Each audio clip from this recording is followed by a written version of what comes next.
where the goal is public, where the motivation is that the public would have communicated to them, beware, watch out, this is dangerous, be less gentle.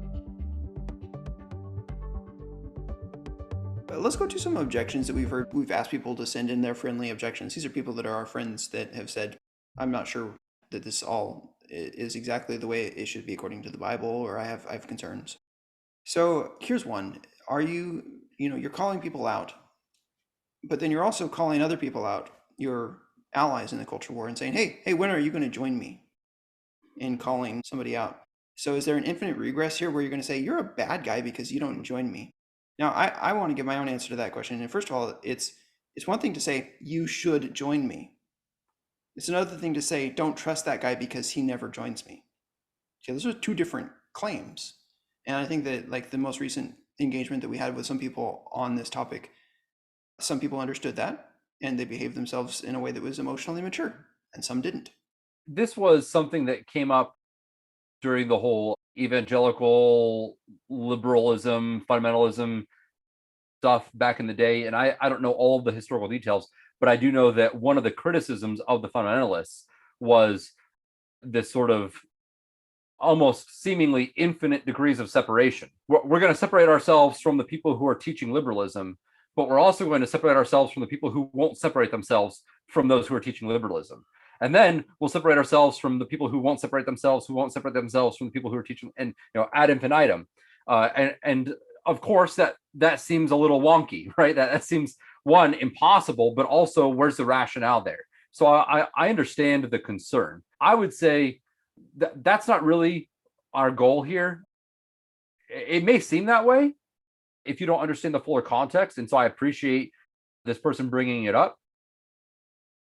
The fuller context that I would bring in is that I'm only going to criticize those who have positioned themselves as defenders of conservatism or of orthodoxy, or whatever the case is. So in other words, I'm only going to hold people to the standard that they have assumed themselves already by their public ministry and their public work. So, for example, I criticized Tom Askell for not calling out Al Mohler and the woke teachers at Southern Seminary. Well, why? Do I expect every pastor to call out Al Mohler and the teachers at Southern Seminary? Am I going to separate myself from every single person who just hasn't happened to do that? No. Like Cody said, I am going to encourage people to do that because I think it would be healthy to have more people doing it. The more people do it, the healthier the church will be. But why am I criticizing Tom Askell for not doing it? And the answer is because Tom Askell has positioned himself as one who is standing against this false teaching. Likewise with Doug Wilson. Likewise with James White. Likewise with Owen Stratton. Right? So these men are positioning themselves as leaders of the conservative movement against woke ideology in this particular instance. They position themselves as opponents to woke ideology in the church. And all I'm saying is, if that's true, if you really are a leader against woke ideology in the church, and if woke ideology in the church really is as terrible as you say it is, Askell, White, Wilson, then I don't see any reason, any holy reason, why you would be unwilling to call out Al Mohler and his professors at Southern Seminary.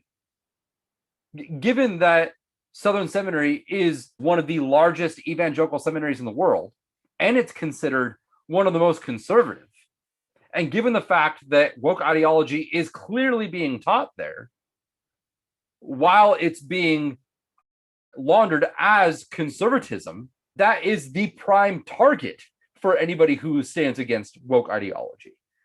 So there's a context here where I'm not going to expect the same thing out of a random pastor who has not positioned himself as a conservative leader against woke ideology, as I am going to expect of men like Tom Askell and James White and Doug Wilson. Because, like, for instance, in the documentary that Tom Askell made, I mean, he made a documentary about the woke movement. It was called By What Standard? And there's just a glaring hole in there where he doesn't talk about Albert Mohler. I mean, he even originally interviewed Mohler, and then Mohler asked to not be included. But by now, it's been a year or 2 years or whatever since that documentary came out. The man who did this documentary exposing these very issues, if he's not saying the truth about what's going on with Albert Mohler, if he's not expressing concern about Albert Mohler, then you have to ask yourself, is he trying to win? And that's where we leave it. We just don't know. Yeah, and as a comparison, imagine that there was, imagine that Joel Osteen was much more popular than he is, even among conservative evangelicals. And imagine that, instead of Americans viewing Joel Osteen as, this kook that, some people watch on Sunday morning, but most people just kind of make fun of. Imagine that many people in America were following that ideology, and that it was being adopted at public schools and at Christian schools and at Christian seminaries, right? This prosperity gospel that Joel Osteen teaches. And imagine that there were prominent conservative pastors who positioned themselves against the prosperity gospel, but who refused to criticize Joel Osteen. They might criticize lesser prosperity evangelists, but they would refuse to criticize the fountain of it, right? Imagine that was the case. I hope you would rightly think, what's going on here? Is there some ulterior motive? The most obvious way to combat it would be to go to the place where it is being most influentially taught, or where it's being taught in the most influential way, to the most impactful people, like perhaps at one of the biggest evangelical seminaries of the world. You would think that would be obvious. So it's not like it's just a slip of the mind, like, oh, I didn't think to include Mohler in my criticism. No, that's not the case. You know that these men are intentionally not including Mohler for some reason. I'm not going to claim what that reason is. I don't know. I have my guesses that they just have really false, mixed hopes about Mueller's motives, that they're being unbiblically, quote unquote, charitable. But that's beside the point. The point is, it's not like it just slipped their minds. It's not like they just didn't consider it as a possibility. And they're like, oh, yeah, maybe I should have done that. No, they are very intentionally avoiding it, or at least they were. Wilson has recently come out with some good criticism of Mueller, James White to a lesser degree, right? But that's why we criticize those guys, though. It's not just a random or arbitrary, we're going to separate ourselves from everybody who doesn't criticize Mueller, and we're going to criticize everybody who doesn't criticize Mueller. No, we're holding these men to the standard that they've lifted themselves up to. And we're just asking them to be consistent with that standard so that other people aren't led astray. Because here's the problem. Because those men have lifted themselves up to that standard of being against the woke ideology, people look to them for guidance. And so when they condemn Ibram X. Kendi and maybe Tabiti Anyabwile, but they don't condemn Matthew Hall and Jarvis Williams, that communicates to the vast majority of conservative Christians, okay, Matthew Hall and Jarvis Williams are not teaching the same dangerous stuff that Tabiti Anyabwile is teaching. That's what that communicates. Whether they intend to communicate that or not, that is what they are teaching. And that's what people are believing as well. We've seen evidence of people saying, oh, no, these guys are, everything they're saying here is fine. We'll quote the false teaching, and people at Southern Seminary will say, I agree with that. And they'll say, I agree with that, and I also reject critical race theory. So they are convinced that they stand against wokeness, that they stand with Tom Askell and Doug Wilson against critical race theory, while affirming the obviously woke teachings that Matthew Hall and Jarvis Williams have said. That's the problem. That's extremely dangerous. And that's the danger that we are wanting to warn against in criticizing these men who aren't living up to the standards that they've put on themselves. I would want to add another point about what is our goal in drawing attention to the fact that there is this silence. I don't know what the motives of Albert Mohler are. I don't know what the motives or the level of awareness of these other gentlemen might be. For example, Tom Askell or James White or Doug Wilson. I don't know how much they even care to follow this because only one of them is even a Southern Baptist, right? It's fine if they want to say, I don't know whether Mohler is doing the right thing or not because I haven't paid attention. If they want to excuse themselves from the discussion, they can. But what are we trying to do by asking for this discussion to take place is we're saying those who have been entering this discussion and want to continue taking a position about leadership here, we're calling you to meet this standard of what a leader ought to do. And we don't know why they don't say the things that we think very clearly ought to be said. But what we can do is say, could you please explain yourself? There's nothing wrong with us saying, could you please explain yourself? And it's not necessarily because I'm trying to take them down because all three of them happen to be presuppositionalists or something. Like, that didn't even occur to me. I don't know if it occurred to Jacob when he first made that tweet that they were all three presuppositionalists. The point was that they're all three purportedly on the right side of this culture war and very prominent signers of the statement on social justice and the gospel. And they're all very prominently saying Albert Mohler is okay or not saying anything at all. I mean, we have, for example, Tom Askell writing his article saying, yeah, I talked with Matt Hall and he's fine. Or we had Doug Wilson saying, stuff along the lines of, it's weird that Mohler hasn't said much, but we'll just leave him some more time to think about it. So those are the kinds of things where we're saying, I don't agree with you on this. And for us to call it out publicly and to say, we don't know what's going on here, could you explain it? That has the tendency of either exposing the truth, if there's some truth that needs to be exposed, or exposing that people are defensive, if that's what needs to be exposed. And either way, we don't apologize for that. All right, let's move forward to another objection.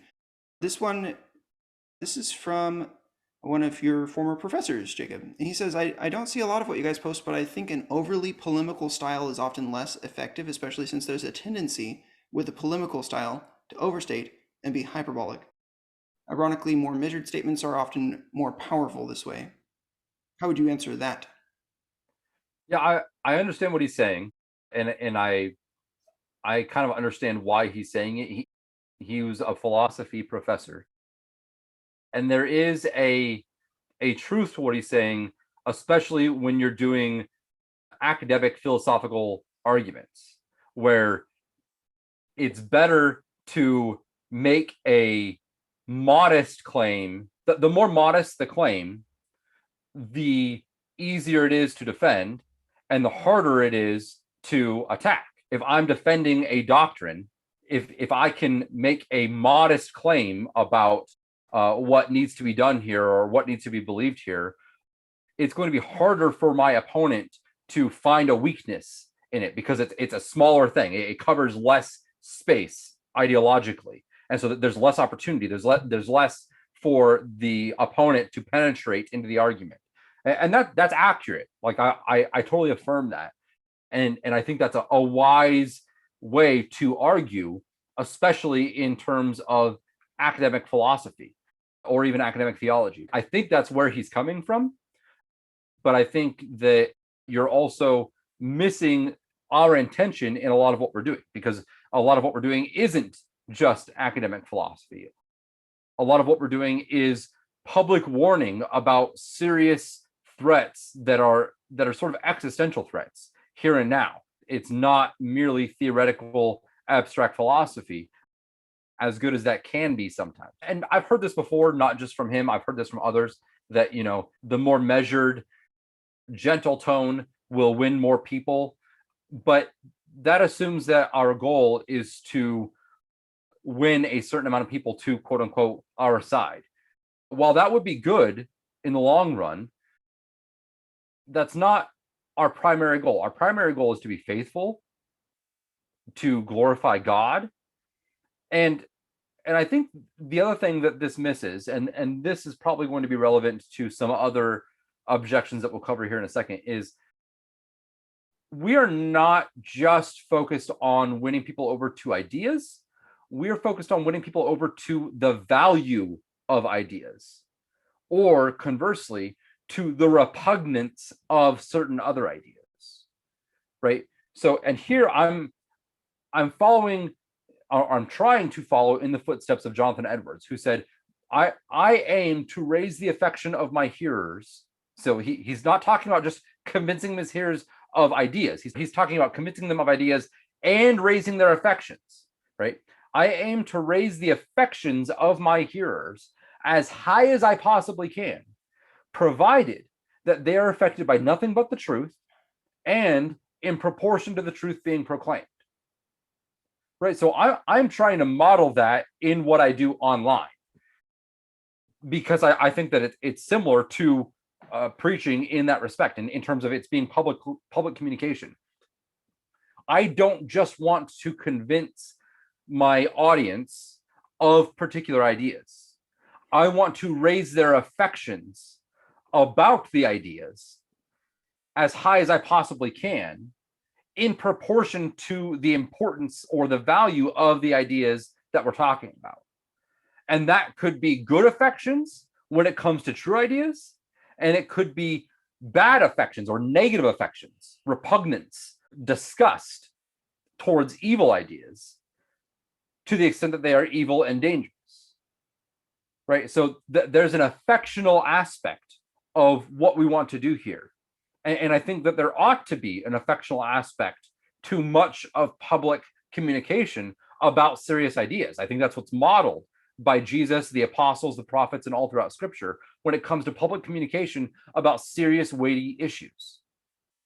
There is a place for non-affectional speech in public discourse, particularly in the academy, where you're sort of agreeing, we're setting aside our affections, and we're just dissecting the ideas here in a sort of sterile, dispassionate manner, right? There's a place for that in the academy, but that doesn't mean that that's the only way to do public dialogue about serious things ever. In fact, I think the Bible models something very different that we are trying to capture in what we're doing here.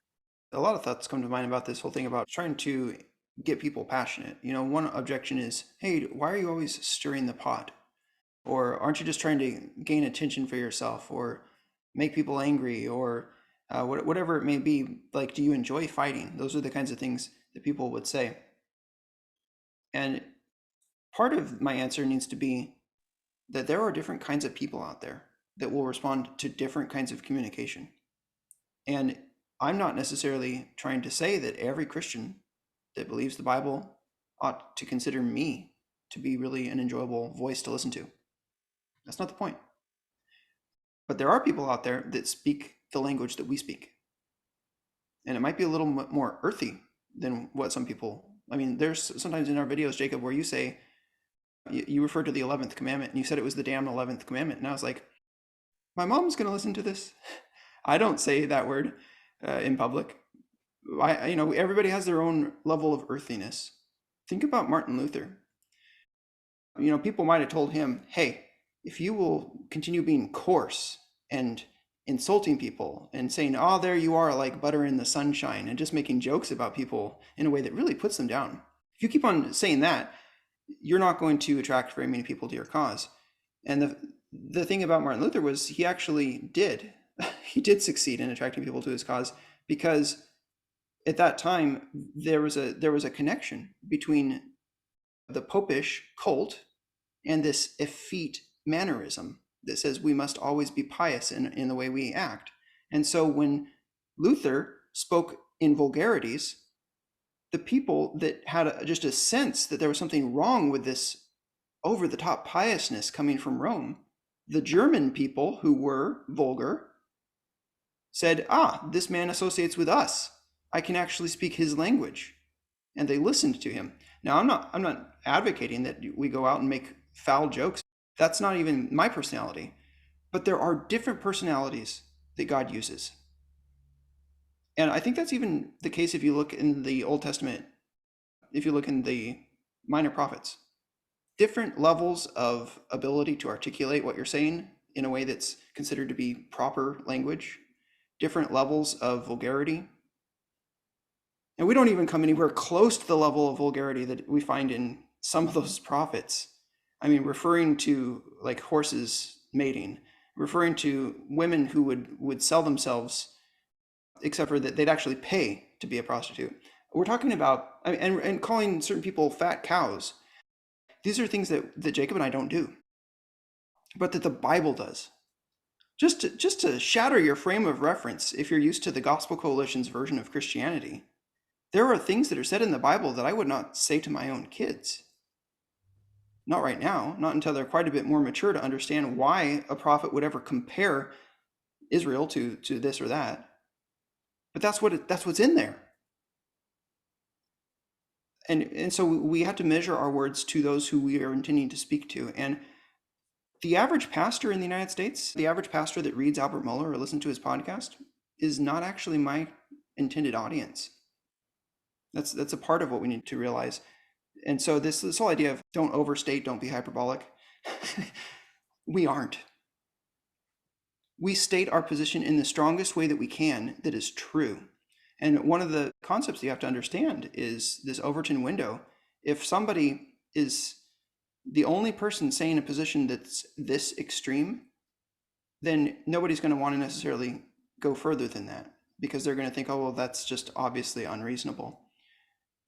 So what Jacob and I realized is if we just say the most strongly expressed version of what we actually believe is true, and we continue doing that over time, we're going to change the Overton window so that those who are less in a rush to condemn, or that are less willing to say the hard words, are going to have a different frame of reference. And they're always going to position themselves as a little later and a little softer than us. And we're just going to say what we think is true, and we're going to trust them to say what they think is true. It's not like we're trying to play any tricks here. It's not like we're exaggerating our positions in order to move the Overton. We are aware of the Overton concept. And therefore, we are trying to stick a foothold on the enemy's territory by the means of polemics. Yeah, one of my goals is to take a bulldozer to the Overton window to move it as far in the quote unquote right direction as we possibly can, because that's what the leftists, politically speaking, and what the liberals, theologically speaking, do. They don't mince words. I mean, sometimes they do. That they're tactful sometimes when they know that they need to be, but when they've got the freedom to, they push hard and fast to move the Overton window, lurching in their direction. And if you don't have opposition doing the same thing on the other side, then that's when the acceptable discourse that's in the middle, the sort of moderates, are necessarily going to be moving very, very left over a course of time. The next objection that we saw, I'll summarize it, is you have to be careful about misrepresenting your opponents. And so I'll give an illustration of this. There was a podcast that Jacob and I did about a year back where I said the presuppositionalists, in effect, say, neener, neener, neener, you don't get to do this because of X, Y, and Z. And one of our listeners who supports what we do, but he's a presuppositionalist, he said, no, come on, no presuppositionalist has ever said neener, neener, neener. And so my explanation of this is, obviously I don't want to misrepresent my opponents. I also need to say this is the implication of my opponent's perspective on this or that. And if the implication is in effect the same as neener, neener, or that kind of thing, then I can say that. Likewise, Jacob, when you were talking about the Westminster Larger Catechism and how you said that it in effect it's teaching a Marxist view of property, you expect your listener to be adult enough to not hear that and think that you're claiming that the Westminster Larger Catechism was written after 1850. Nobody thinks that you're confused about the chronology. Nobody thinks that you're guilty of an anachronism there. What you're saying is that the idea about property that is found in that one line in the catechism is conceptually the same as the idea of property found within Marxist thought. That idea could have been present 1,000 years earlier. It's the same idea. That's what you're saying. Yes, just like a random conservative pastor today might say something along the lines of, Satan was the first postmodernist. Did God really say? He was the first one to question, can we really know what's true, right? I wouldn't criticize that pastor for an anachronism, and I don't think anybody else would either, because postmodernism didn't exist until centuries later. Yeah, he knows that. He's talking about the nature of the idea and the conceptual similarity of the idea to what we today call postmodernism. This is, I mean, it's just a silly objection that I think most people who make it, they know that it's not a serious objection, and so it is what it is. But it bears correcting for the wider public. We always have to think ahead about what could one person in 100 misunderstand here, and as we seek to represent our opponents with charity, I just ask that those who disagree with us would seek to perceive our criticisms with charity as well. Be charitable as you listen to us saying this is what our opponent implies, and distinguish. And I'm not saying cover over errors. I'm saying distinguish between when we are saying this is what they actually said and this is what they said in effect, or this is what we believe they implied, because we're going to have to trust that you're willing to think in those terms. Another objection: who are you, Jacob? Jacob Brunton. You don't even have like you're not ordained, you're not on a church staff. Isn't talking about errors in theology something that pastors are the only ones that get to do in public? That's news to me. And is the person making that claim a pastor? Maybe they are. I don't know. But I don't think that that's a very serious objection. I don't think anybody would take that consistently. It's a convenient objection. It sounds pious, and it obviously disqualifies both you and I from opening our mouths publicly in any sort of critical fashion. But it also, in order to be consistent, would disqualify thousands of other people that it probably wouldn't want to disqualify, right? So it's sort of a silly objection. I don't even know whether we should take it that seriously. I do take seriously the conviction that not very many should become teachers. And in some respects, we are teachers. In a certain respect, every Christian who does any sort of evangelism or discipleship, and ideally every Christian does do that, right? To that extent, is being a teacher. And so there's a sense in which, when the Bible warns not many should become teachers, you should take the warning of as be careful to the extent that you become a teacher, because you're also supposed to be a teacher in various respects to your children, to your disciples, to those that you evangelize, to those that you minister to through various ministries in your church, to the extent that you are part of a local church, as you ought to be. Don't be flippant. Gird up the loins of your minds. Take this seriously. Right? And that's what we're trying to do here. We are trying to take public discussion about serious things seriously. We don't want to say, oh, this doesn't matter, so therefore anybody can say anything they want or do anything they want in the public arena of ideas. No, we are trying to bring a weight to public discussion about serious theological and philosophical things. And we are accepting that weight upon ourselves. And that's why we invite criticism, but we are also expecting and asking that other people carry that weight on themselves as well when they open their mouths in public. How about the Tim Keller objection? Now, I don't know if Tim Keller actually said this, but he implies it all the time, that I think he actually did say Jesus never presented arguments. Wow. Immediately we're just like, well, here's a list of arguments that Jesus gave. Like, I'm not sure you're reading the same book we're reading. Yeah. Also, you're making an argument right now, Tim Keller, that we shouldn't make arguments publicly. Like, good point. That's just stupid. Let's focus on the serious objections. How about Jesus was nice all the time? Because he was, I think he said that he was meek, mild, come unto me all who are weary and heavy laden. Those are the kinds of messages that he said. So how do we understand that? Well, I'm not one of those who want to say, yes, Jesus was nice all the time, and that condemning people as dogs and things like that is nice. I mean, there's a sense in which, like you said earlier, you could say it's grace, that there is a sense of grace in speaking the truth, even of wicked people.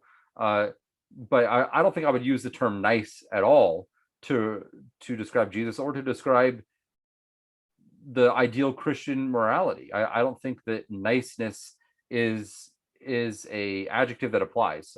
There's gentleness, there's meekness, there's mildness, but those aren't the only ways that Jesus was. Jesus was also harsh and sharp and exhibited a desire to inflame his hearers' affections against certain people, encourage people to have negative views of others, right? That, I mean, when he's calling people whitewashed tombs and sons of the devil and even Satan, he's communicating that you ought to have negative views of these people to his audience. And obviously we wouldn't consider that nice today. So I don't I guess I would classify that as another sort of non-serious objection. We do see in 2 Corinthians 10, now I, Paul, myself urge you by the meekness and gentleness of Christ. So I'm not saying that Jesus wasn't meek or gentle. Mhm. I'm saying it's not the case that that's all he was, right? Just like he wasn't always weeping. He did weep. That doesn't mean he always was weeping. There are appropriate contexts for different ways of interacting with people and ideas. The voice of the shepherd for the wolves versus for the sheep, and the voice in Jesus's case for the Pharisees was quite different from the voice of the common people. I think the expectation was different because they were the teachers of the law. They, just as the Bible says, that you have a higher standard of expectations for those who assume that role of teacher. And the people were generally confused by what was being taught on the one hand, but then what was being expected of them, which was not always biblical. And then the witness of the actual Pharisees maybe didn't even line up. They were hypocrites sometimes. They were confused. Mm-hmm. Jesus understood that. And this brings me to another objection or point that I want to point out, and that is that so some people would say you ought to attack the ideas, not the people. And to some extent I agree with that, but I think that they're missing something that we are trying to focus in on, and that is that we are not just trying to attack bad ideas. We are trying to attack bad habits, bad ways of acting in public speech. There is such a thing as sinning in your rhetoric, especially your public rhetoric about important things. You could be affirming true things in a sinful way, in an evasive way, in a way that's deceptive, right? So it's not always about the idea, and that means that, and this gets to so some of the objections were, it seems like you're just as harsh against someone who's pushing woke ideology as you are against someone who slightly disagrees with you on some technical economic theory. The idea is, well, man, wokeness seems like it's way more dangerous and way more serious, way more weighty of an issue than whether or not taxation is legitimate in certain contexts. And I agree with that. Like, there's a different weight there. I probably wouldn't agree with everything that objector might say about the issue. But I think the thing that's being missed is that we don't just want to battle for true ideas. We want to battle for a cultural and moral revolution when it comes to how we engage in public discourse. We want to advocate for a love for the type of discourse that leads to truth, and we want to advocate for a deep hatred for the kind of discourse that leads to lies and to error. There are very evasive, dishonest, sinful ways of engaging in discussion, especially public discussion, that many have adopted as holy,